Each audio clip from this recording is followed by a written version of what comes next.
And welcome into the Clear as Mud podcast with your host Riveter and Banana. And today, guess what? We're going to try not to talk about everything that the entire world's talking about right now, which is what? That's right, Ukraine. We want to try to talk about something a little bit different.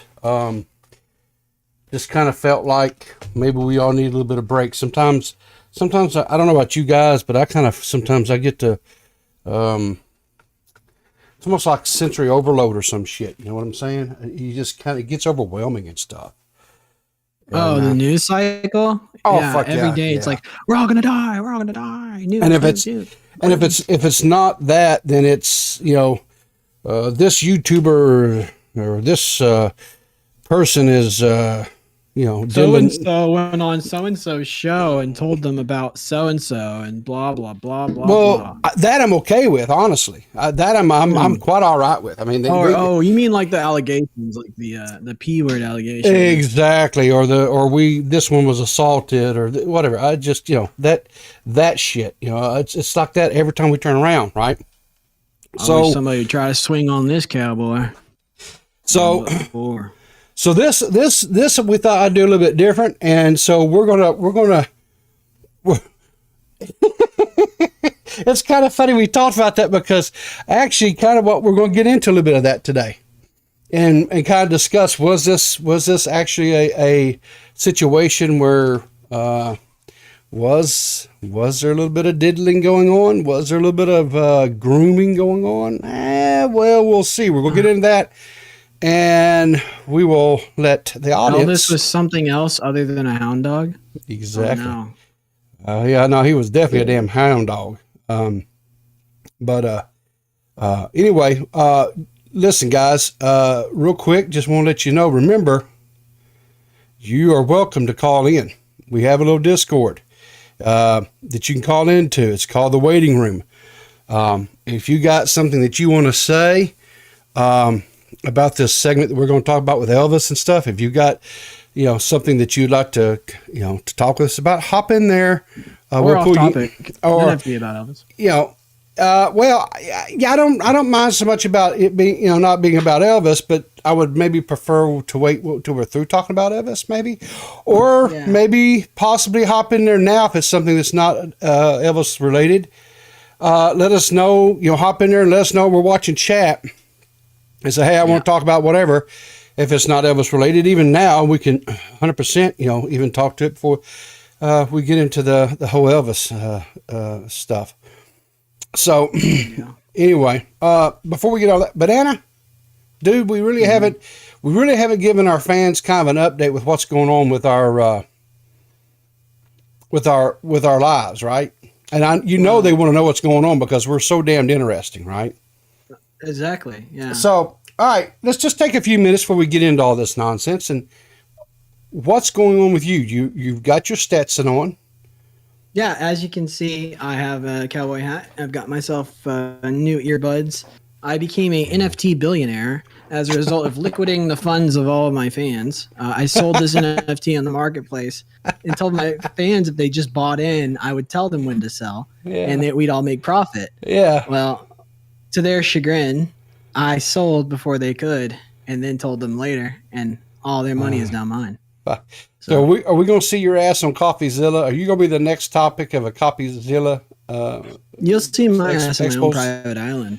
I'm now a billionaire. Now nothing means anything to me anymore. So, yeah, fair enough, man. Fair fucking enough. I mean, you did get you a recent little upgrade to your gaming system. Oh yeah, dude. So like I went, Elden Ring came out and I was like, I appreciate that, Joey. Much obliged. But I was waiting for like 2 years for Elden Ring to come out, right? I pre-ordered Elden Ring and like it got icy in Texas. So the midnight release, they canceled it. I called them like the day of. I was like, hey, are y'all going to have the midnight release still? And they're like, no, we're not doing that. And I'm like, but why? Because like the ice kind of melted by 12 o'clock, and so I was just like, no, there's no. I didn't say that though because like, you're not gonna sit there and argue with a GameStop employee about something that's out of their control. Yeah, exactly. So, anyways, So I go the next day. I wake up early. I go to do some errands, and then I go to GameStop, pick up my game, and I look behind the GameStop guy as he's going to get my game. I give him the receipt and everything. There's RTX 3070 on the table. Shut the front door. Like, shut the front door. I know. I was like, is that an RTX 3070? He's like, yeah, it is. I'm like, no. I'm like, is that for sale? He's like, yeah, I have like 6 of them. I'm like, no way. I was like, why do you have that? And he said that they had like their website screwed up and sent a bunch of online products to their store, including like 7 RTX 3070s for MSRP. Yeah. And like, but with that, it was a bunch of other shit too, like fucking towels and stuff. But and I was just like, no way. I'm like, dude, I'm asleep right now. There's no way this is happening. I was like, I think I'm about to spend like $900. I was like, let me check my bank account. So I got me a freaking RTX 3070, dude. Awesome. That's right now graphics cards are rarer than hen's teeth, and so that's a colossal find, man. So kudos for you, man. Awesome. For MSRP, no less. What I should have done though, I wish I had more funds. I could have bought 2 of them and then sold them. Exactly. No, I could have bought like 3 of them, sold 2 of them, and then got it would have been free because of the profit money. Sure. But I mean, I would also be a douchebag because I'm selling potential cards that somebody else could use. So it's the American way, though. America, man. Yeah, I just hope I get to enjoy my fucking new computer that can run literally anything, and it's the smoothest shit I've ever seen in my life. Before we all get nuked or sent off to Europe. So, well, there is that. There's that. Just a few months of it, Elden Ring's fucking cool, by the way. So, Tara I was kind of hesitant at first. Yeah. Oh, go ahead. No, Tara and I, we discussed it a little bit, and it is a cooperative game and shit. And he's like, if you want to cooperate. I was like, dude, I've watched some people playing this damn game, and honestly, it looks like to me a lot of frustration. And I mean, it just looks like it's definitely a one that would pull your hair out type games. Oh, you never played the Souls franchise, Dark Souls? Oh, hell no. Yeah, it's Miyazaki. It's the same guy who made Dark Souls, Sekiro, Bloodborne. What else? Yeah, I think that's And honestly, so it's hard. Yeah, it's like some of the hardest games out. There's when I was younger, games like that, where you had to be quick reflexes and things like that didn't bother me, But as I've gotten older, I'm just not good at those type of games. I just don't have the twitch fibers.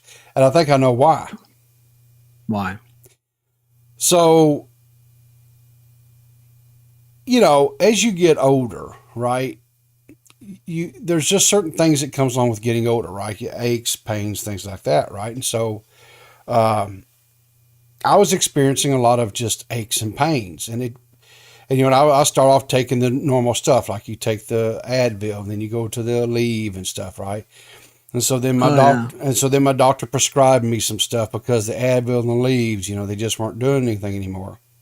And I take this thing called Osteo-Biflex, which is like it has keratin in it and stuff. Yeah. It's like 1,000 because everyone in my family has arthritis, and so I'm kind of like taking it preemptively. Well, yeah. And so anyway, long story short, I was diagnosed this last week with rheumatoid arthritis. Oh, Jesus. Don't scare me like that. You say diagnosis, then I'm like, oh shit. Yeah. And so the thing about that sucks, but better. Well, the thing about rheumatoid arthritis is it is it's a genetic thing, and it's there's no cure for this, right? They can treat the symptoms, and they try to keep stuff at bay, but basically what it is it's my body attacking my joints and stuff. Autoimmune, right? It's autoimmune, correct. And there's if you've ever seen anybody like an older person or whatever, and if you see their hands are like all gnarled up and twisted in all different directions, that's osteoporosis. Or not osteoporosis, I'm sorry. That's rheumatoid arthritis. And that's where I'm headed. Well, guess what? I use my hands for a living. I'm a system administrator. I type on a keyboard all day long. My source of enjoyment and relaxation and entertainment is gaming, playing video games. Well, I don't know how well I'm going to be able to do that kind of stuff with my hands and stuff. Because they're already getting to where they swell up and get extremely stiff to where it actually hurts to type.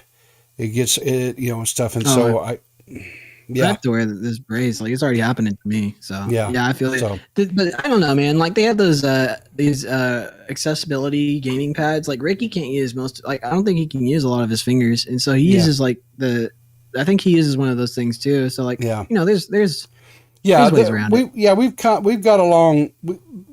Society and stuff as technology's advanced things. They've come along with to facilitate people who have got some challenges. And honestly, if things escalate in the European front, we may have much bigger problems than finding out how to play video games. Exactly. That is sadly true. But anyway, hey, you know what? I'm enjoying the ride. I say, if I get to witness the end of human civilization, hell yeah, brother, Valhalla, let's do it. Ride it out in style. Well, I'm a little bit. Well, we may get into that at kind of towards the end of the show. I don't really want to get into it right now, but anyway. So I'm a boomer. No newsflash, right? I'm a boomer, and so I grew up as a kid in the 60s and 70s. My mom and my dad both were big Elvis fans, right? Mm-hmm. And so, I mean, Jesus, Elvis was playing all the time and whatever. And I can remember I was about 9 years old, 10 years old, something like that, when Elvis passed away. And I can remember exactly where I was at, what happened, the whole kit and caboodle, when the news came on television that Elvis had passed. And I guess to a certain degree, I do enjoy Elvis's. I know I'm not old enough to be an actual boomer. Zero. Technically a boomer. Yeah, the attitude of a boomer. Yeah, well, I mean, you got that sunny disposition towards life. Yeah, I got that sunny disposition. Well, no, but it's not just that too, right? Because a lot of young people, yourself, your age and younger, that demographic, when they look at somebody from the Gen X, which is what I am, right? I'm from the X, Gen X generation, kid of the 80s, child of the 80s and 70s and 80s and stuff. They refer to us as boomers, right? Because we're old. We're in our 50s now. We're in our 60s, and so the 68, right? Yeah, so the boomers were actually the generation before me, right? So it's like it's my parents, right? They were born because of the boom from their parents coming back from World War II. Those are the baby boomers. Those are the actual boomers, yes. And but anyway, I digress. I would be a millennial, one of the cursed tribe. Yeah, people you're because we ruined society. Tide pod eaters. You're welcome. Yeah, exactly. So anyway, we were supposed to save all y'all, but no, we just dropped the ball. Like so apocalyptically had we dropped the ball. Yeah, 100%. We were the chosen one. We were literally Anakin, just a whiny little bitch that couldn't get it together and unify the Force with the dark side. Exactly. Yeah. But so anyway, I grew up with Elvis and what have you and so forth, and I was scrolling. I don't know if it was on my Twitter feed, my Facebook feed, or what. But it was one of my feeds, one of the social media feeds, and this video popped up. And I was like, what the hell is this? Because I had not heard any rumblings. I had not heard any, talking about it or whatever. And, the thing of it is the young man that they have starring in this, it's Austin Butler is playing Elvis, right? Never heard of him. Is he a name? I guess so. I've never heard of him either. Okay. But they've got Tom Hanks playing Colonel Parker. Yeah. Okay. So I was like, okay, maybe because of the young man they got playing Elvis, but with Tom Hanks, you would have thought there would have been some sort of hype. There would have been some sort of fanfare. There had been something in the rags, as they called it, about this, but there was nothing. And I was like, there's no marketing whatsoever. Yeah. And all of a sudden it just kind of popped on the scene. Now, I'll just say this, okay?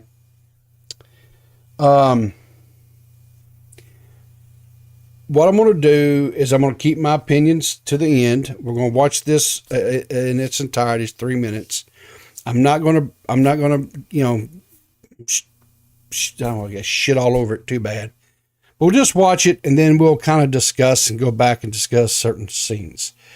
So, anyway, here we go. Oh, hang on. There's no sound coming through. Just a sec. Rest in peace. One of the last Gen Xers here. One of the last born Gen Xers here. You know, last in line. You avoided being one of the broken, you know, millennials. The useless, as I like to call them. Why is the sound not coming through? Hang on a second here, guys. Let me get this sound fixed here. I don't know why. He played Tex Watson in Once Upon a Time in America, I think. I don't even know what Once Upon a Time is. Oh, is that show that was on Netflix for a bit? It was about like fairy tales and shit. No, that's. I don't know. My parents. Why was it showing? That. Why in the hell was it not showing up? I know it had the Scottish guy from Trainspotting. He was in that. Now, that was the only reason I was interested in watching it, Joey. So there we go. All right. There are some who'd make me out to be the villain of this here story. Let's don't let a good thing die.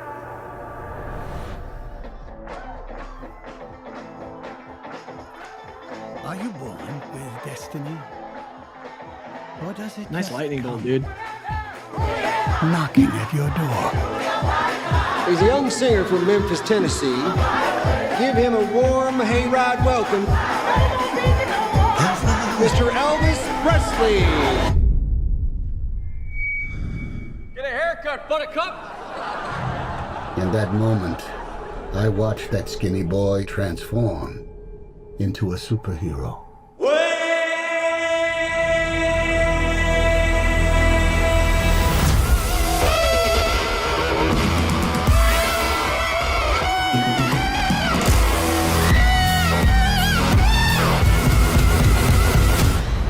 He was my destiny.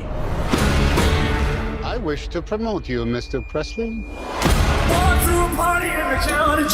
Are you ready to fly? I'm ready. Ready to fly. Tomorrow, all of America will be talking about Elvis Presley. Where's it done up to move around so much during the tapes? I can't move, I can't sing. Some people want to put me in jail as well as moving. They might put me in jail for walking across the street, but you're a famous white boy. The way you sing is God-given, so there can't be nothing wrong with it. Senator Kennedy has been shot. Martin Luther King has been shot to death in Memphis. That's all right for you. Tragedy, but it has nothing to do with us. It has everything to do with us. Oh, my love, my darling, I've hungered for your touch. Reverend once told me, when things are too dangerous to say, sing.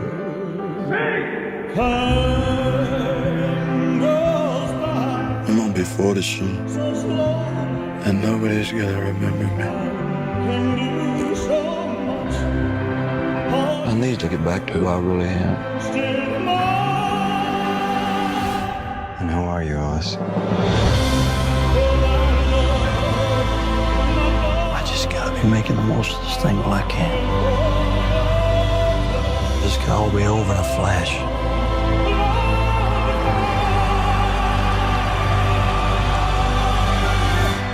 We are the same, you and I.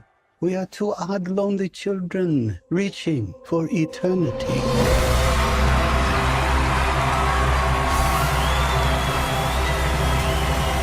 The greatest show on earth. Go. I hope they show Fat Elvis. That would be awesome. Okay. It's not complete without Fat Elvis. I don't think. Okay, so Joey says Once Upon a Time in Hollywood, not America, my mistake. Okay, so you're talking about the Quentin Tarantino movie. Yeah. And then Zero Core says, I'm no Elvis fan, but I still say they screwed up bad on this movie, and they could have found a better lookalike in my book. Okay. I don't know. I mean, the young man, in my opinion, there is a close resemblance to the original young Elvis. There's a little bit of it, but there's some problems there with that. Joel Westside says that goes, I love Elvis. I'm looking forward to this movie, but I have a feeling they will glass over all the drugs and shitty stuff he did. Well, you know, that's where we're going to kind of get into some stuff here, some of the shitty stuff that he did. So let me back this up here just a little cocaine. He did a lot of cocaine. Okay. Oh my God, he did so much blow. All right, so I just kind of keep this in mind, guys. Here's a picture. That chicken is just a degenerate. Yeah, well. That. They pull a cuties and put the 14-year-old. You're jumping the gun. You're jumping the gun, damn it. Death, you're jumping the chick. Okay. So there's a picture of Elvis as far as the way they're representing him. Now, here's my problem with this. Okay. It's obvious that this actor is wearing makeup. Now, he's a showman. He has to wear makeup. Okay, here's the thing. I understand that, you know, you're shooting a movie and stuff like that. You've got to put stuff on there because of the lighting and all that. I get that, right? But to me, it's like they really kind of glamified him up, right? Like lipstick. You can see eye mascara, right? You can see what is the eyeshadow and stuff, right? And I got news for you, right?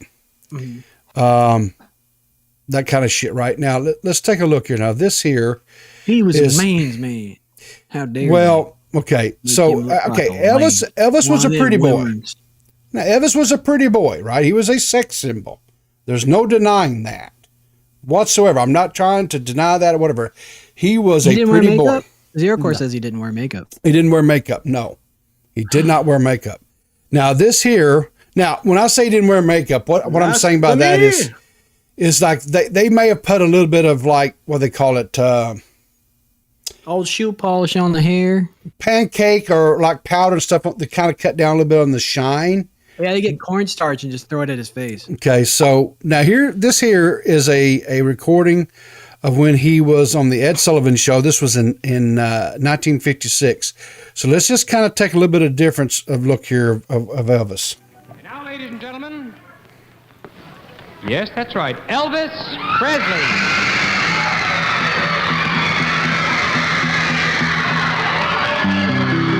Wiping the nose.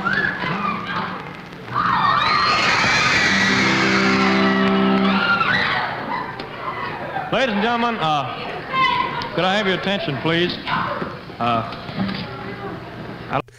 Now, okay, so some might say, well, his eyes are dark, and so that's from the coke. He didn't sleep that night. But exactly. That's from him not sleeping. That's not from eyeshadow. Okay. Yeah, he's on a bender, dude. Yeah, so that's nature's eyeshadow right there. Exactly, and I'll tell you what. I suffer from this. I suffer from the same thing. Like if I don't get enough sleep, my eyes are dark and black. What, you go on a coke bender? Oh hell yeah, yeah. I mean, you go to Las Vegas. I love the sugar booger, man. I love the sugar booger. What do you want me to say, man? Dude, you should be an Elvis impersonator. That would be fucking awesome. I would pay for that show. I could do the fat Elvis one, right? Oh please. Yeah, we'll get you. You got a pinky nail long? Start growing your pinky nail. Pinky nail. Okay, so let's get into some of the tea, as they say, or the whatever, right? My coke nail. I don't have no coke nails, man. I keep mine cut pretty short. Yeah. So here's the deal. Okay, what's the deal? Around 1957, it's fall of 1957, Elvis was drafted, okay, into the military, into the Army specifically, and he was stationed in Germany. While in Germany, he had there's a young lady over there that wanted to meet him, and she was 14 years old. Now, here's the thing to remember. again, even though he's in the military or whatever, doesn't detract from the fact that he was already starting to get big. Right? He was a star. What, like bigger, or in what way was he growing? Stardom. Was it physical stardom. growth? No, just stardom. He didn't start was eating just those peanut butter and bacon sandwiches yet. no the fried peanut butter and banana sandwiches. No.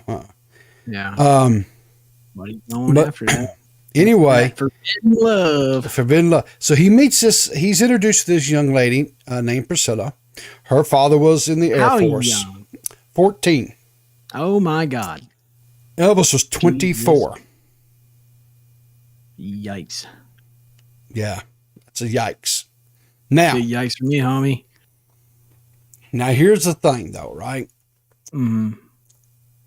Elvis and Priscilla, according to Priscilla and according to a biography that she wrote, her and Elvis never actually had vaginal intercourse until after they were married, and they didn't get married until she was 21. Now let's do some mathematics here. I don't like that you're specifying into one specific area. Okay, go ahead. Okay. Now, she was 14 when they met. They got married when she was 21. So that's how many years, Banana? Oh God, you asked me a math question. That's 7 years. Let me help you. Okay. Okay, there you go. 7 years. Gotta start counting on my fingers. So Elvis was 24, and so 7 years later, that makes him older. 31. Okay, sorry. Okay. I'm not pretending. I can't do math. You can't do math. Okay. So he was 30. He was 31, and Elvis and Priscilla was 21. But the entire time that he was in Germany, she was 14 till 18, because Elvis was there for 4 years. Okay, so the 4 year period of time, Elvis was 24 to 28, Priscilla was 14 to 18. According to Priscilla, in a autobiography that she wrote, she stated that her and Elvis shared a bed pretty much every night. But nothing happened, just like Michael Jackson. Well, no, not exactly. She says that she tried to get Elvis to consummate the marriage. She even wore little black teddies and things like that, lingerie, to try to entice him. She said that his kisses were so passionate and his caresses were so I don't know what the word, tantalizing, that it would leave her quivering. She would actually be quivering with sexual anticipation. These are words I wish I'd never heard you say aloud. Yeah, baby. Sexual anticipation. Jesus fucking Christ. He taught her ways to pleasure him without vaginal penetration. As her words. You do. Because you know it don't count in the Lord's eyes when you're not doing it anywhere but the butt. No, in the vagina. That's why God gave them the butt. They could do the butt sex and they wouldn't break their virginity. Yeah. Now it's the butthole clause. But the butthole clause. Now here's the thing. Here's the thing, right? So Matsume in anticipation, Death Chicken, is being a shithead again. Priscilla said, and I quote, that Elvis was the king of oral. Okay. There you have it, guys. That's an anticipation. What that mouth do? All right, so here's an article. Where the hell's my article? Piece of shit. Oh, God. Why does it do this? I would just like to okay. So in this article, this is an article from the Daily Mail, and this was talking about the whole Elvis. He said Elvis entered the public stage in the mid 50s. Okay. His first big hit was Heartbreak Hotel, right? And he became the subject of unprecedented lust and sexual desire by young women. Everywhere. This is something that had never occurred before, right? Until I was born. until you were born. Exactly. And how you keep the women off you, I don't know. It's a fucking miracle. I think it's just, they're too afraid to talk to me. That's why whenever I try to talk to women, they just run away screaming. Well, hell, son, they see how big power. They see how big that damn hat is. They think, hell, if his hat's that big, how big is his goddamn pecker? I can't handle that shit. It's too powerful. Yeah. Too attractive. That's just too much manhood there. Yeah. Too much manhood. I tell you. It says here that, he was coming from the rural South, Memphis, Tennessee specifically. The screaming, fainting women, there was a mystery to him, but it was still thrilling, right? This was something that was new. This was something that was unprecedented, right? And it says like here, it says that 14-year-old Priscilla, I don't even know how you say that last name. What does that say right there? Hold on, let me pull up that video. Bulu? You have the thing blocking it. Now I can't see it because you have your stupid tweet thing. But Bula. It's Priscilla. Beulah, right? I know you pronounce it, but yeah. Okay. Anyway, he was in the Air Force. He was in the Air Force, whatever, right? She wanted to meet Elvis. Curie, who was a friend of Elvis, set them up. The first night with Elvis, he made love to her in every way short of penetration. It was as if Priscilla's virginity was another thing that Elvis strangely and sorely needed to maintain. She stayed in his bed those 6 months he was in Germany.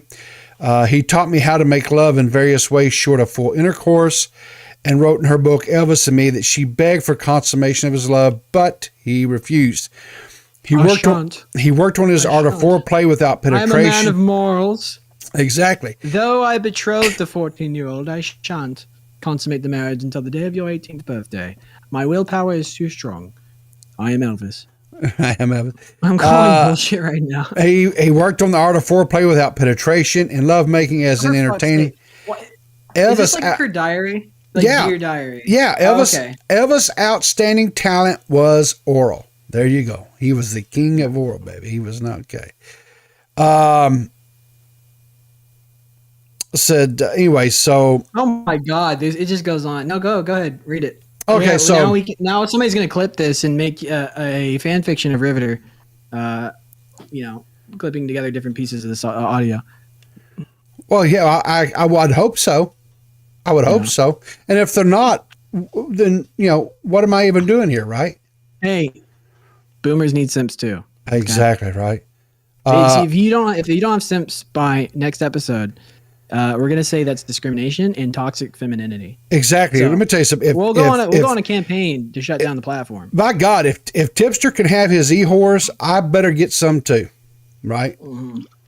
And if Ethan can have it's discrimination. So. Listen here, if Ethan can have his foot soldiers, I won't. I don't know what my gut. My soldiers. My gut shoulder, my big belly. Give my belly. But Priscilla wasn't the only one in his bed. There was the beautiful 19-year-old German Elizabeth Stefanik, who was his private secretary, and an assurance that he would not have to sleep alone since she also lived in the house. What? Oh yeah. Elvis was. They were swinging. Elvis didn't play, son. He liked that. Yeah, respect. His mother passed away in 1958. Oh wait, never mind. Forgot the 14-year-old thing. No, I hate that guy. He's gross. His craving for companionship in the bed just became stronger. Where there had been a river of sex before, now there was a flood. Yeah. From 1958 until his death in 1977, he always needed a woman or girl in his bed. His sexual appetite was very strong, very strong.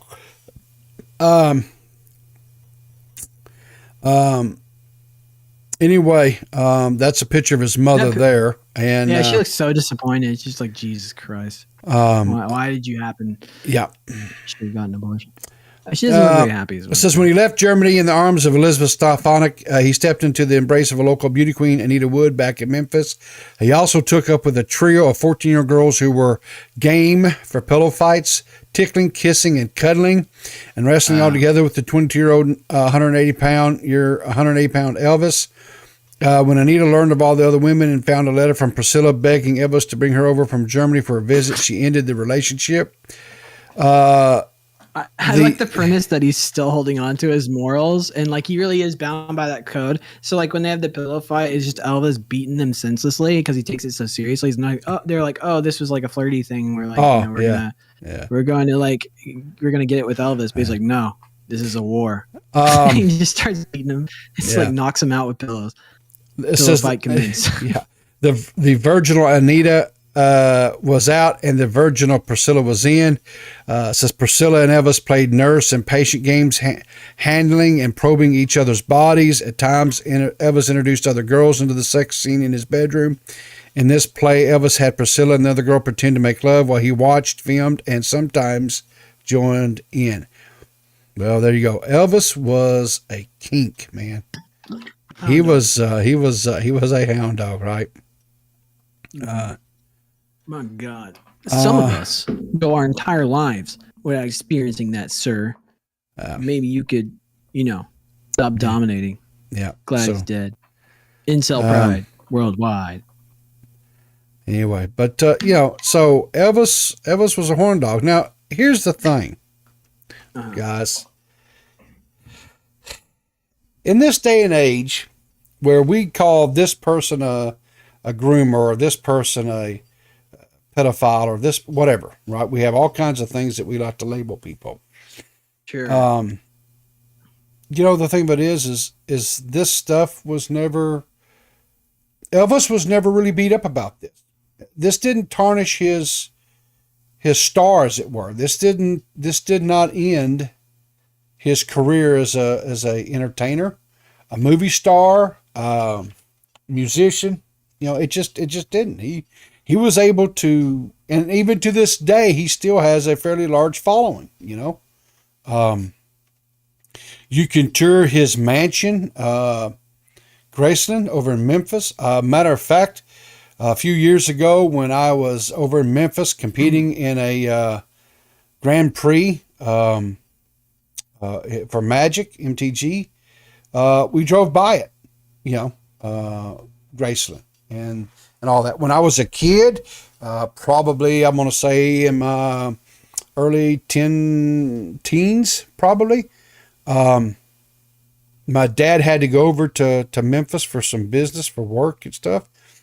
Yeah. And my mom and my younger brothers went with us, and we toured Graceland. We walked the grounds and everything. We saw where his mother and his father and his twin brother was buried. So let's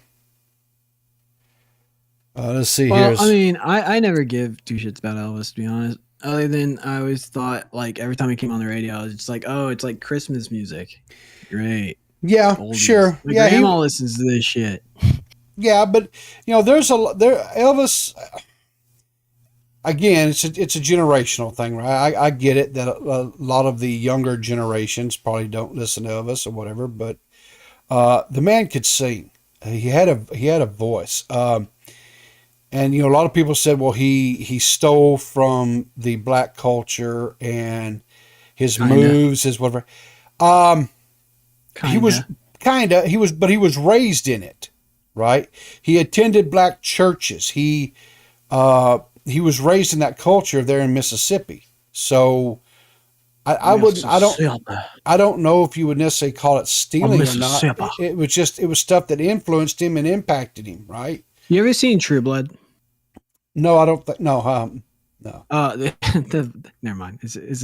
They always say like the accent. They would be like Mississippi or like suke. I hated the way they talked. It was awful. I like anybody from that area that talks like that. It like I don't know. It's like nails on a chalkboard for me. I'm just like stop. Well, we have different dialects in the South. Mm-hmm. Your dialect from being over in Texas versus the dialect I have here from being in the Arkansas. Yeehaw.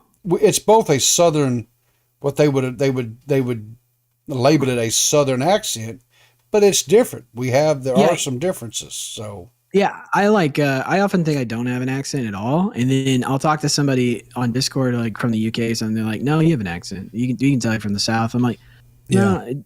But I don't sound like some of the people here, because some of the people here are like, It's insanely strong accent. Yeah. So it is what it is, I guess. So anyway, but the thing of it is that I always just, when you really How kind did he of, steal from black communities? I mean, like, was it like Motown and stuff that he was stealing from? I don't know. Like, no, I mean, okay, like his whole mannerisms and the way that he acted on stage, right? The whole leg shaking and the gyration, hip gyrations, and all no, that. that's Forrest Gump. He stole it from Forrest Gump's like leg condition. You never heard that? He had the leg yeah, braces and he was like shaking and Sure. then dancing to music. He's like, do that again. Sure, yeah. You never saw Forrest Gump? I have seen. Bad story. Yeah, I've seen it. I've 100%. I've seen it, and you're probably right. That's because running. Forrest.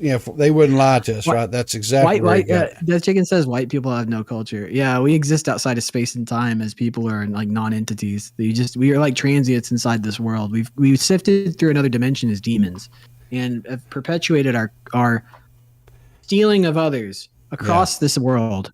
So this cowboy hat that I am wearing today, it's actually an extension of my my patriarchy and imperialism. And frankly, I should be ashamed for wearing it. So yeah. All right. Interdimensional vampires. It's just like I said, it's just, to me, I always just found it real interesting how Elvis, I mean, and you can go back and people say, well, that in the 50s and 60s, it was not uncommon for a young girl like that to It's not uncommon for a pedophile to take a child bride. Exactly. Back then it was not, it was part of culture. I'm not a child bride. I don't think we're advocating for it. We're not, definitely not, we're not excusing it. It's just, I mean, look, it was almost 100 goddamn years ago. I don't care. Like, if everybody and their brother was doing something as a cultural norm, it's like, fine. If you want to say they're evil for doing it back then, fine. That's cool too. I don't care. They're dead. Yeah. Yeah. You know? What are you going to do? Dig them up and then, resurrect them and then tell them how bad of a person they were and then kill them again? Yeah. So. Yeah. So do you want to talk a little bit about... that's like a philosophical quandary that we should all be afraid of. What's that?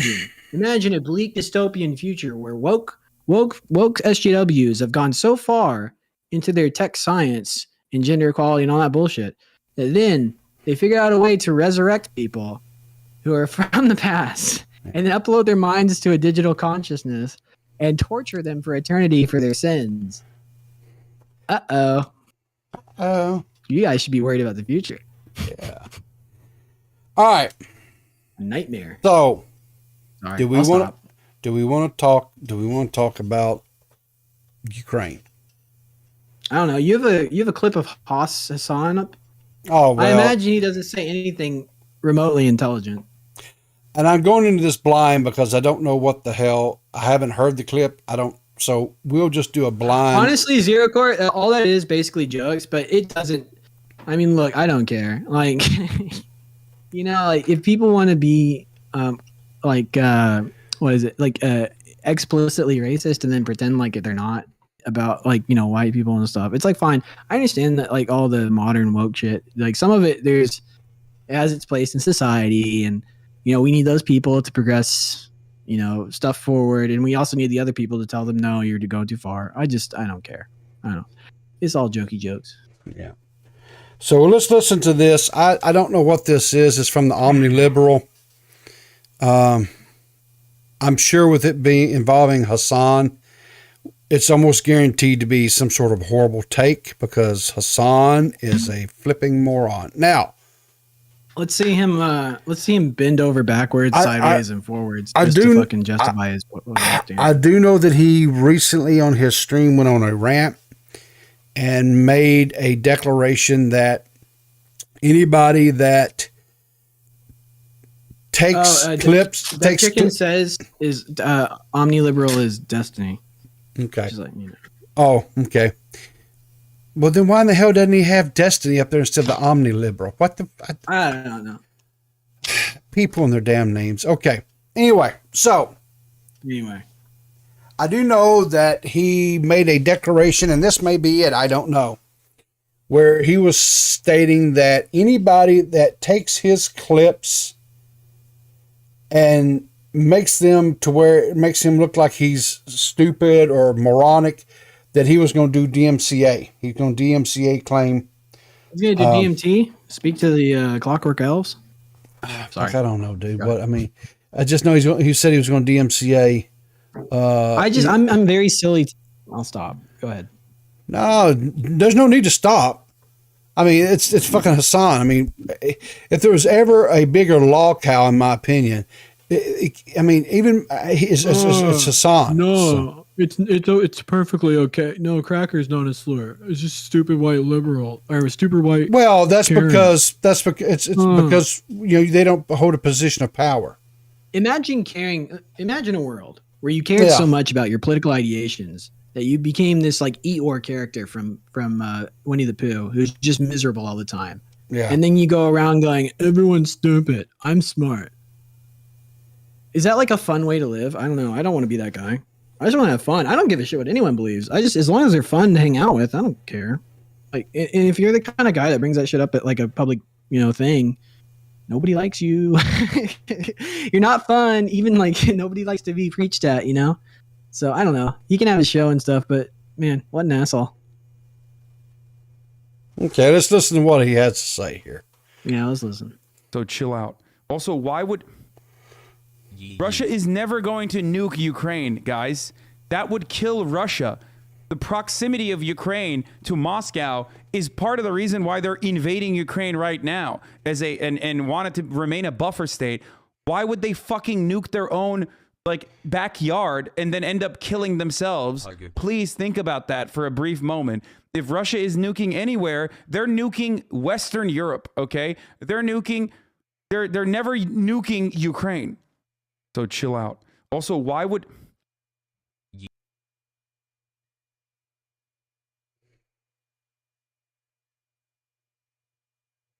I don't. He doesn't. He does. Context matters. Joey, give us the context. You seem to understand why. Context does matter. Context matters. I don't know. I don't like. He was banned. Oh, okay. Well, here's the thing. For saying that? Okay. No, I think he was saying probably under his Destiny Twitter account, it probably got banned, and this is like a whatever. You're gonna hate me. What? I go to the bathroom because I have the bladder of a 2-year-old. Gotta go. Go, shit, whatever. Return. Okay. Yes, context matter, yada, yada, yada. And he's probably right. They're not going to nuke Ukraine or whatever. But the problem is, this is what has always been an issue. This is, going back, God, from the minute that we started all developing nukes, it was used as a deterrent to keep the other one from doing anything. That's why we had to have as many nukes as the Russians did, or as the Chinese do, or whatever. So as if they ever launched, it would be a complete total annihilation, right? And that's the thing that really is concerning me right now, because the news was they just put the news stuff out saying that Putin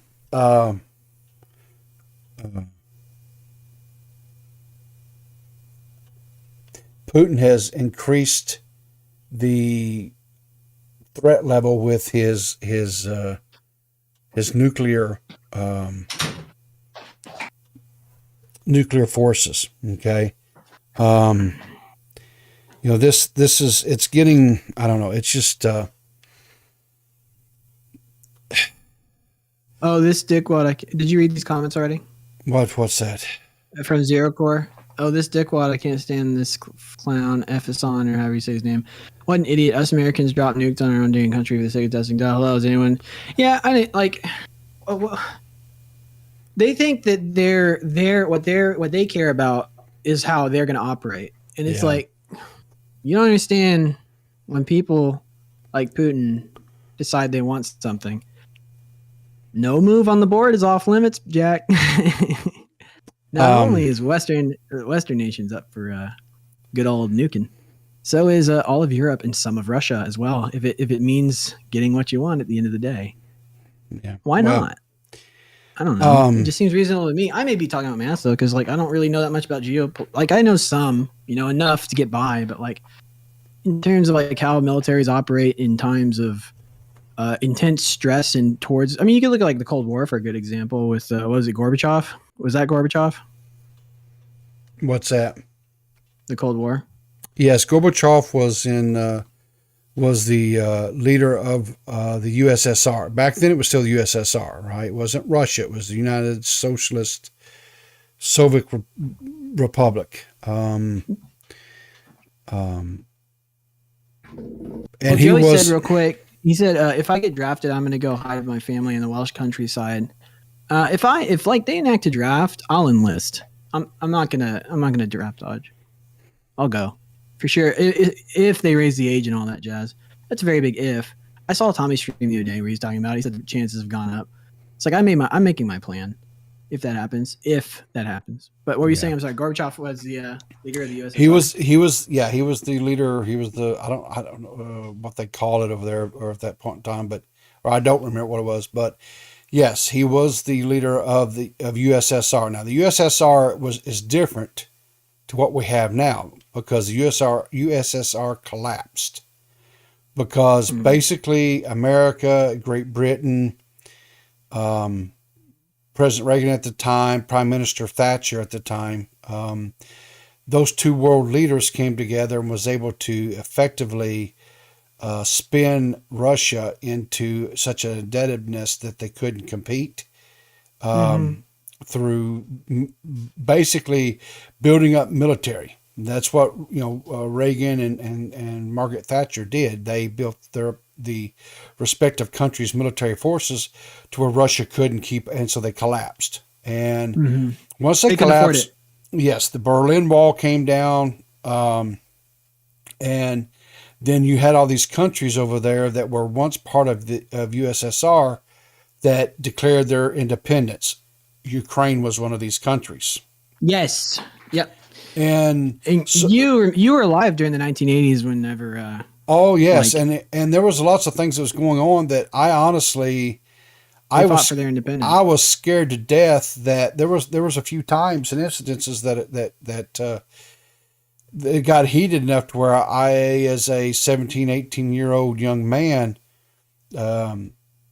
was concerned that they may reenact the draft even back then, and I was like, "Holy shit!" Now, so since this is a good question to ask you, I'm sorry I'm interrupting so much. Yeah, go ahead. No, I think it's important here. Since you experienced that time, and I was wondering today, now that we're in this position today, you have these echoes of the feelings you felt back then in some of the situation. Do you think this compares? This is worse. This is worse. This is worse than the 80s. This is worse. Yeah. Here's why it's worse. I'm looking at it through different eyes. I was looking at it back then. I was looking at it as a young man that could be called upon to go and defend my nation, right? Defend my country.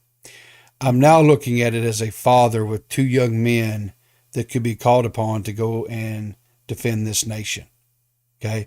So it's worse to me. The other thing that it makes it worse in this scenario is back then, when all this was going on, there was always it was more of a threat of nuclear annihilation than actual boots on the ground type thing, right? Because we were not having conflicts and stuff. Well, there was a little bit because you had the Russians trying to come into like Afghanistan, Iraq, and we were getting in bed with what would become the Taliban, right? Yep.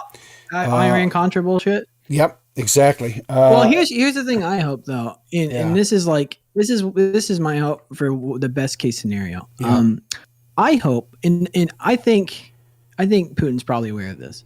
The Eastern European people are hard, battered and bruised people. There's people in that country that are still alive and remember the days of the Soviet Union. Sure, 100%. And they don't want to go back to that. They would rather die and go back to living under that kind of thing. Exactly, 100%. And so I hope they take a page out of the Taliban's book and out of the Vietnamese book when it comes to guerrilla warfare, and just be as cruel as humanly possible to the Russians. Well, make their lives a living hell, and like send them back. One good thing to take away from this, right, is you have to know something, right? And this is what you have to know. Russia is a very large country with a whole lot more money than what Ukraine has. They had a huge military force. The small Ukraine military force, along with its citizens, have been successful in defending and keeping Russia from taking over completely and totally over Ukraine. Now, Russia has taken over a large portion of the Ukrainian countryside, but they haven't taken over the country as a whole. The Ukrainian people are fighting back. Well, here's the thing that people don't realize either. This has been going on for like decades now. Like, because there was already like separatist, loyalist, a sect in Ukraine that was there was a civil war in Ukraine, between a separatist and a loyalist faction, and so like it was already boiling over. It's just now it's come to a head. So this is like to not see this coming, I think, is a little exactly silly. The thing too that Joey puts there. He said, he said Putin, saying that the fall of the USSR was the worst thing to have happened in the 20th century. You guys have to, you have to, okay, from his standpoint it was, but you got to also understand that Putin was a KGB, okay? He was absolute power, right? Putin has been in power over as far as leadership within Russia as the leader of Russia for almost 20 years, right? Total amount of time, right?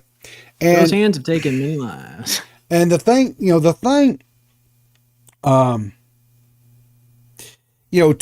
Tommy in his stream stuff covered it, and he said it quite well, was that these European countries over there, because, the last two wars, World War I and World War II, was on European soil. That's where that all transpired, right? And so these European countries over there were tired of fighting. They were tired of wars. And so they adopted this mindset of, if we don't have militaries, if we don't have armies, then we can't have wars. The problem is you have countries that are over there in that part of the globe, like Russia, like China, right? Mm-hmm.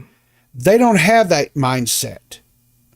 And so by these countries not keeping a good, solid, strong military,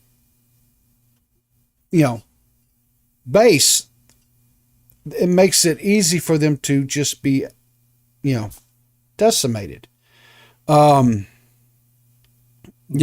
I'm like you. I'm not a geopolitical expert. I'm not. Well, I mean, also y'all could go watch after this too. Yeah. Tommy streams on it because he has some really, really, really good insight and wisdom about it. I think. Yes. Considering like he's been in the fucking military for a number of years and has a good knowledge of like military tactics and shit. And he's lived in Germany now for the last, 10, 15 years. So yeah, he's got his finger on the pulse. Yeah. So. Those would be good streams to watch. Zero says there's a reason the U.S. has building up stations along the borders of Russia, North Korea, and China. That's all I'm going to say. We are prepared. Enough said. Well, Zero, I don't know if we are or we aren't. And this is the thing that I don't like saying this, but I'm going to say it anyway because I think there's a ring of truth to what I'm fixing to say. If we go back just a simple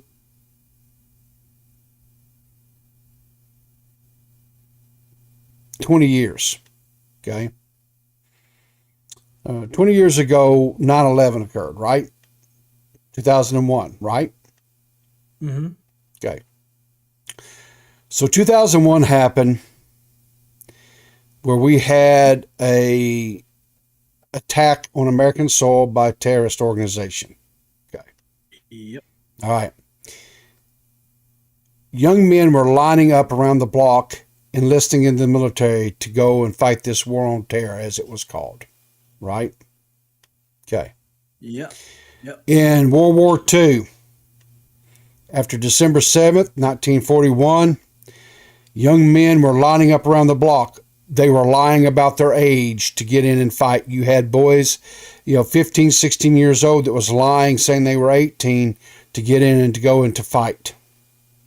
World War I, when Germany was marching across Europe and was, taking out its neighbors, there were young men who lined up around the block to enlist to go and to fight the Germans, and their march across trying to, take over all of Europe. Again, lying about their age. Mm-hmm. I don't know if that would happen today. I don't know if young men would line up around the block to enlist. And the thing of it is, and I don't want to tell tales out of school, and I'm not going to mention any names or whatever, but a few nights ago was having a conversation. Yeah, but go ahead. Yeah. You think young people would still? Well, no, we can pause. I can go into that in a minute. Okay, just don't forget. Yeah. Now, do you think young men will line up around the block to go and to fight? I think and let me qualify when I say that. In the same amount of numbers and stuff that we've seen in World War I, World War II, and 2001, do you think that the volunteerism would be there? Draft or not, just the volunteerism. Do you think that you would have that? Well, let me preface what I'm saying with my own qualifying statement. Yeah.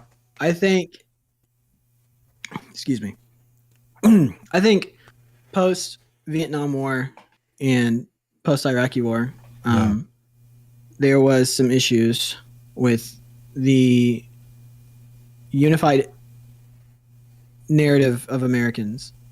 They didn't really understand why they went to those places and for what reason. They were told very broad answers like, to fight the spread of communism. Yes. Yada, yada, yada, etc. But their hearts didn't feel like that it was justified. So there may have been a death of meaning there with those conquests. Now, we live in a day and age where people are coddled by their electronic devices and their ability to consume and hoard material wealth. However, I think in a time where the world is at stake, not just the free world of the West, but the literal world with nuclear war, I think you would see there would be people that would stand up, volunteer, and the people at home who are just sitting there playing their video games will come to a sobering realization. Their friends are going to die. The ones that left that aren't there in Discord anymore. And they think, I'm such a pathetic person. I'm staying behind because I'm scared.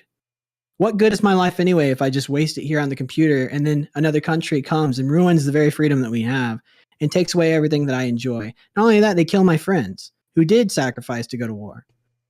It's like, at that point, you have to make a value distinction between what you enjoy and what's worth dying for. And I believe that people, when faced with that decision, choose the right thing more often than not. I think the biggest difference between then and now, Banana, is back then people were selfless and today people are selfish. They may be so delusional that they deny the reality of their situation, but I think it'll become pretty clear when nukes are on the table, very, very realistically on the table. Not only that, when you have an idea that this country could very well fall apart, not only from within, but from on the outside by being invaded. It's like you no longer get to enjoy the things that you're doing. It's like video games are fun stuff in a stable economy that's full of, prosperous, Sure, activity. I don't disagree with you there, and you're right. All of a sudden, when they hop into Discord or they hop into whatever favorite game they like to play, Joe's not there, and Joe's not there no more, whatever. Right? I get that, and I don't argue that. But what I'm telling you is, it's a state of mind, and what I'm saying is today, And this is not something that's just indicative of America, right? I'm not just saying this is America. I'm talking this is a problem worldwide, right? People are selfish. They're not selfless. And there's a huge difference there, right? And I really truly, unless they haven't experienced hardship to make them grateful. Yes, for and here's the anything in thing, life. and what I see, right, and what I see by people's behavior and actions. I mean, look at the quote. For the lack of God, I hate saying this, but look at the leaders of this generation, right? You have the Jake Pauls, you have the Pokemanes, you have the ninjas, right? You have those type of people. You have the Hassan Pikers, right? You have these people out there, and they are selfish. They're not selfless. And they have these huge, massive followings that aspire to be them. So they mimic, and they there is no altruism anymore, dude. There's not. And listen, part of the reason I'm giving the argument that I'm giving is to put it in the mind of people that are possibly listening, as many as I possibly can. When you're sitting alone in Discord because all your friends are dead, and you could have been there to help them not die. Well, what's worth living for now? Here's what I will say, right? Is it worth it? Was it worth it staying home? It's like okay. So in cohort with what you're saying, it's like that's like hellfire and brimstone, but yeah. I mean, it's kind of true. So in conjunction with what you're saying, right? I think, and this is what's sad, and this is what scares me, is I think the only thing that wakes up the youth of America, especially, and that's what I can speak with some authority on, is because that's the country I live in, and that's what I see day in and day out in my walks of life and what I see going on social media.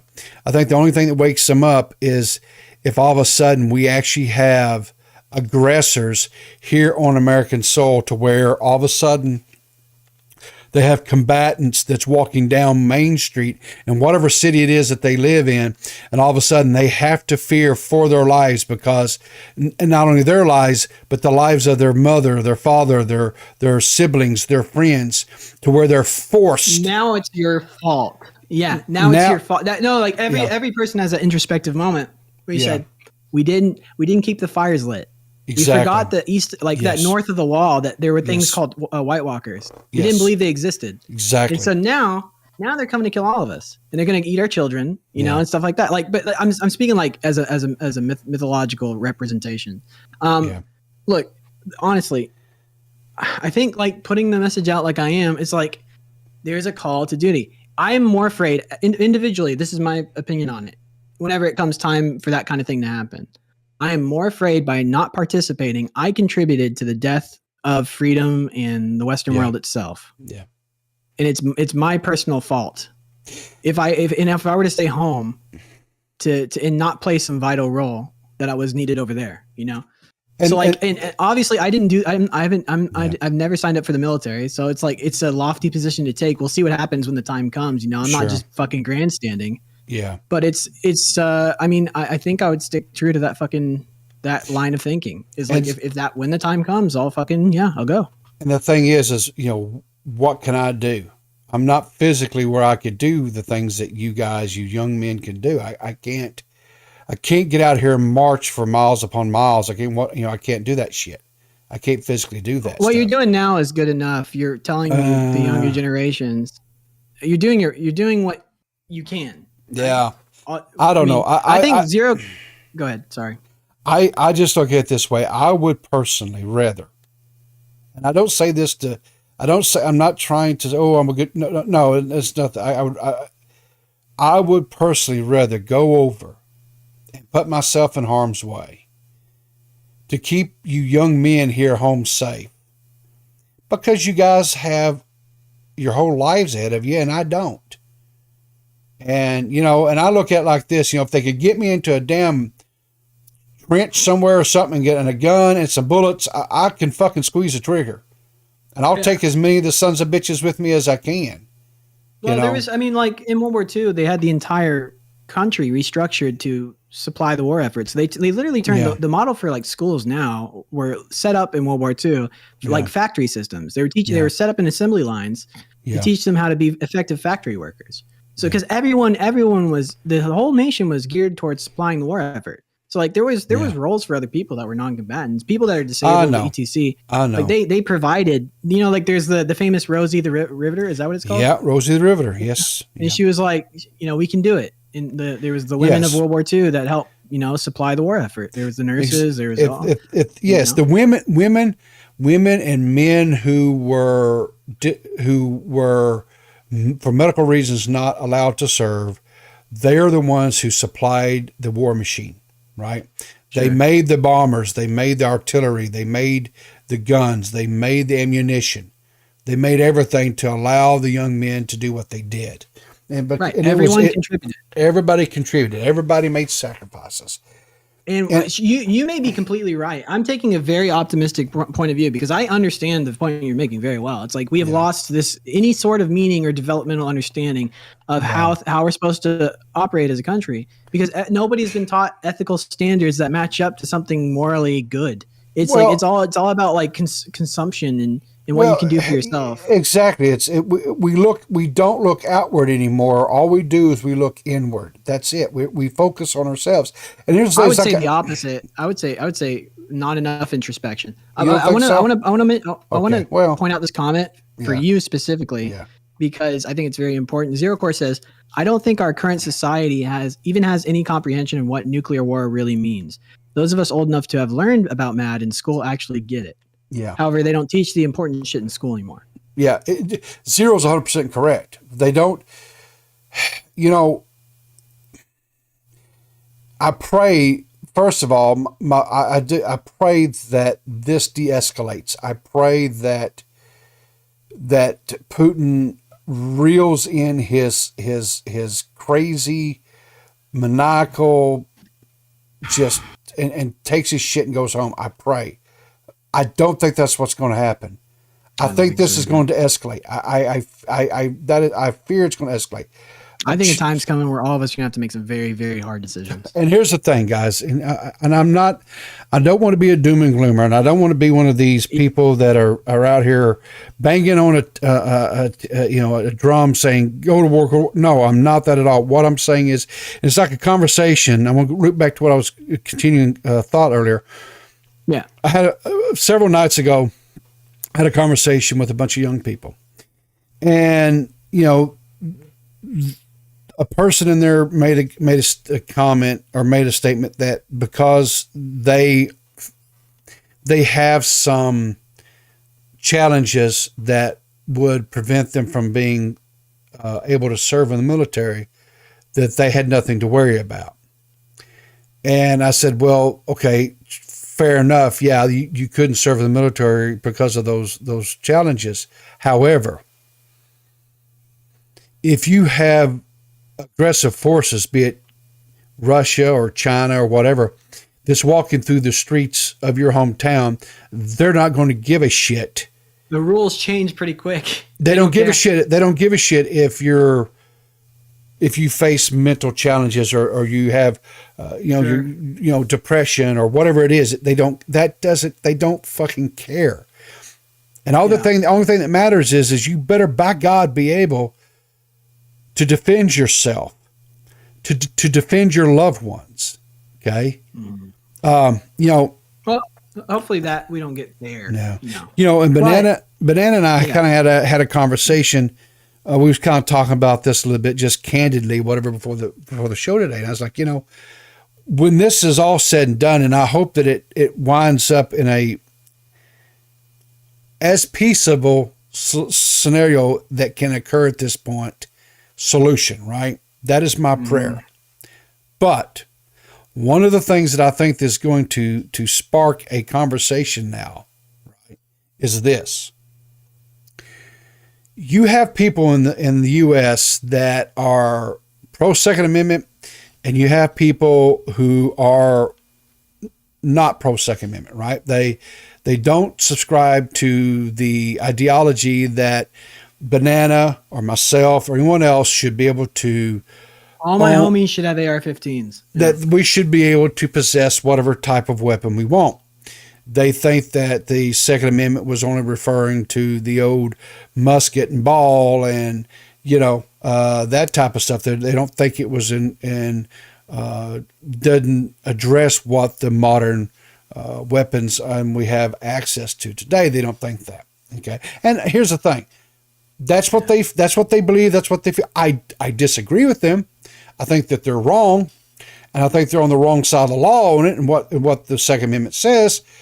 But I think there has to be a serious conversation occur now, right? Because why? Because you had troops that rode into Ukraine.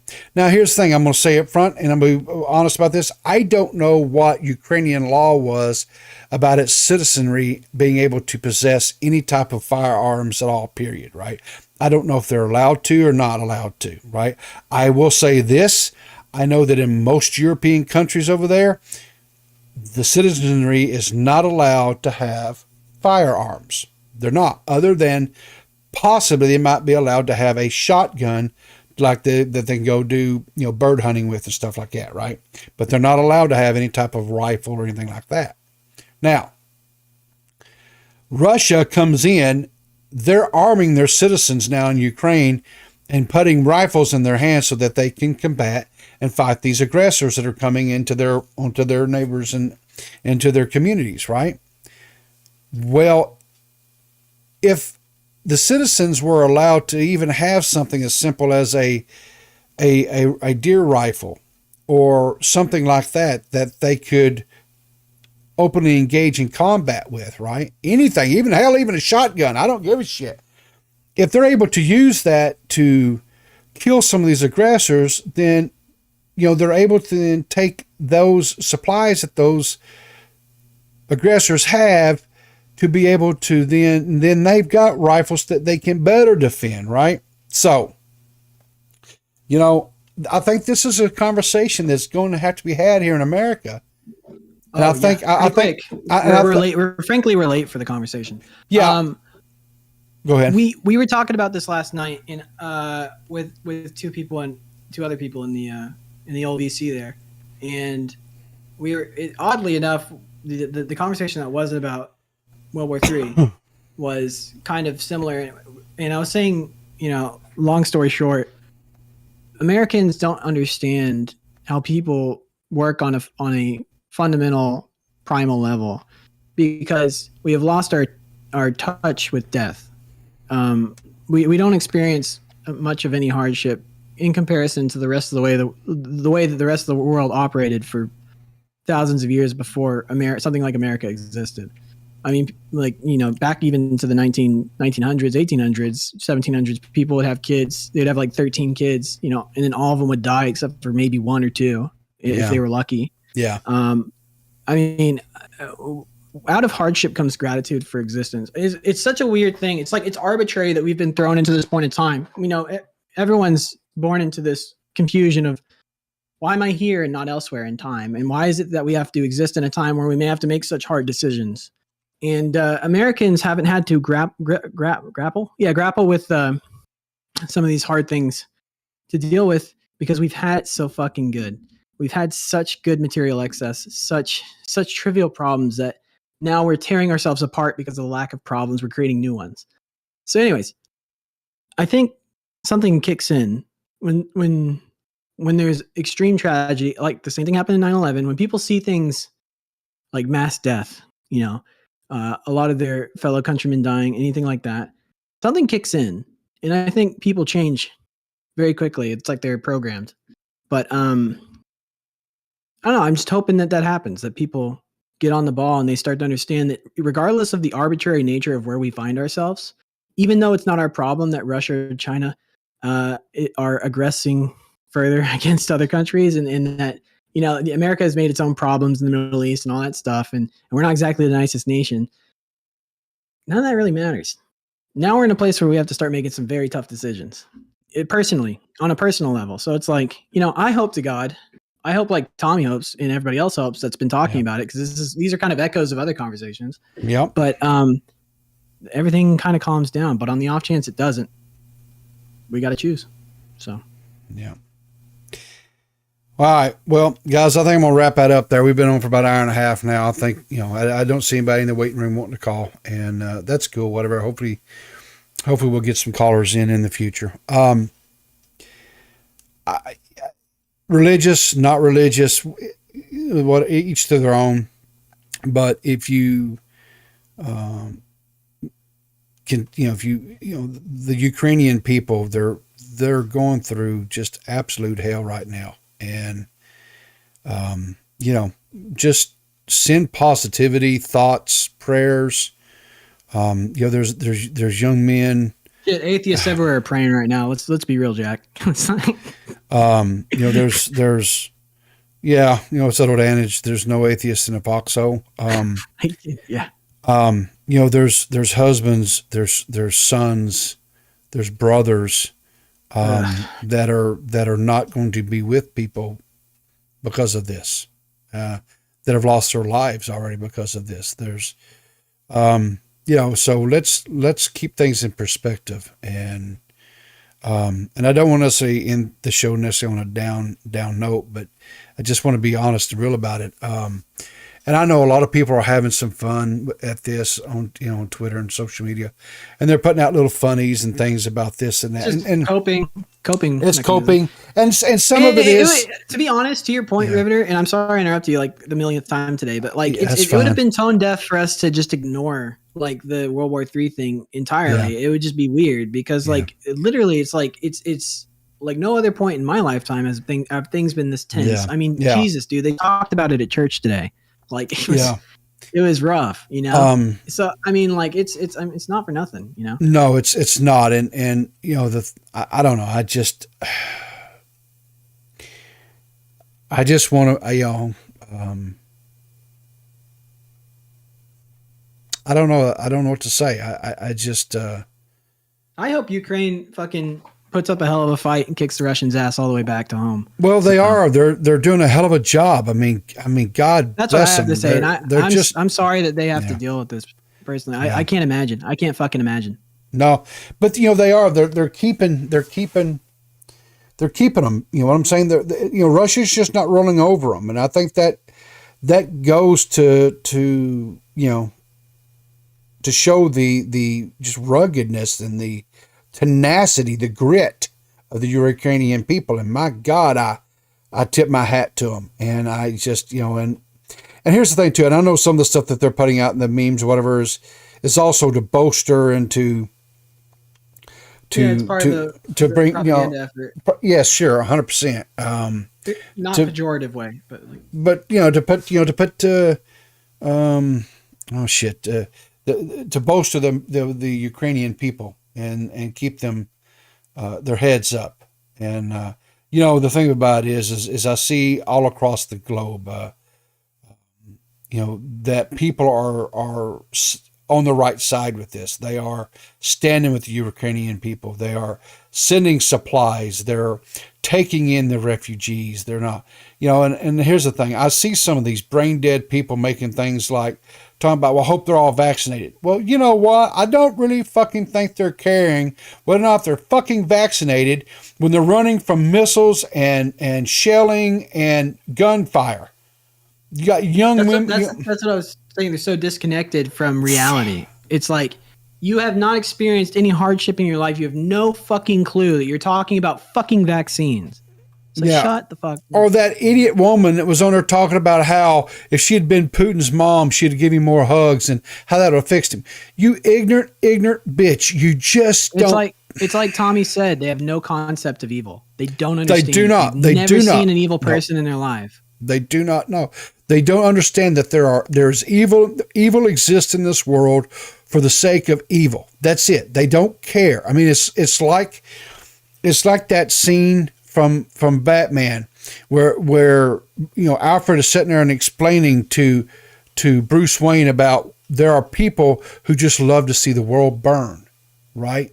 That's their sole existence in this world. That's a fantastic movie. They just want to see the world burn. So Also, it's Anyway. like like Bane says too in the next one of the trilogies. He's like he says, "Victory has made you weak, Batman." Whenever he fights him and he breaks his back, Yeah. and he throws him into the gulag and he stays there for months because he can't move. Yeah. So yeah, all those victories made you weak. Yeah. You never had to come across conflict, So Yeah. Anyways, so I'm going to wrap it up there. Banana, is there anything that you want to give as parting comments, criticisms, encouragement? I think to all the people who find themselves on the fence, I mean, people say things, man, but when shit hits the fan, they act way differently. It's like the guy that says that they're going to do anything they can to avoid the draft, they might be the guy fucking going straight into the front lines, like just willingly, like because when shit hits the fan, people show their true colors, and I don't know. I think everyone, and it's preachy and annoying because I hate when people do this to me, but I also feel kind of a responsibility here because I see a lot of people talking about staying home playing video games. So when you see, like I said, I think the best point I made today is just when you see your friends going off, it's like, do you really want to stay home? So I don't know if that happens, if it fucking happens, like it's like, Jesus guys, calm down. You're acting like the whole world's on fire. Well, not far off. So I don't know, but yeah, that's my parting message. So yeah. All right. So guys, with that, remember to like, subscribe, all that YouTube bullshit. We appreciate you hanging out with us. Zero, Death Chicken. Who else was in there? Joey. We appreciate you guys. Death Chicken was being a shithead. We don't appreciate him. You don't appreciate Death? No, I appreciate him. I think you're being hard just because you guys had a lover spat. You guys need to work that shit out on your own time. So, but anyway, we appreciate you guys, and I hope you guys stay safe. And I hope like I said, just everything. So, with that, guys, remember, keep your powder dry, and we'll see you in the funny papers.